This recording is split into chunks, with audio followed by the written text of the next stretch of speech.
Fronts మరి front seat కుట్టిన తర్వాత ఫిట్ చేస్తాను. ఈ విధంగా వచ్చింది, గమనించండి.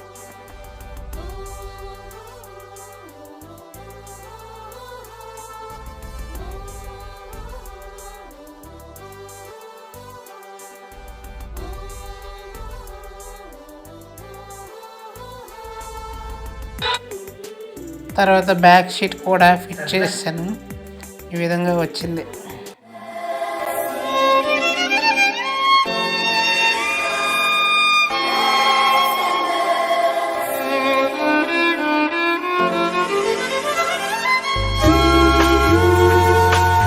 తర్వాత బండికి 2 సీట్లు కూడా ఫిట్ చేశాను.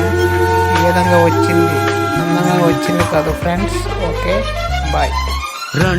మీకు ఈ వీడియో కానీ నచ్చినట్లయితే షేర్ చేయండి, లైక్ చేయండి, కామెంట్ చేయండి, సబ్స్క్రైబ్ చేయండి. ప్రభువే రండి కృతజ్ఞతా స్తోత్రముతో రారాజు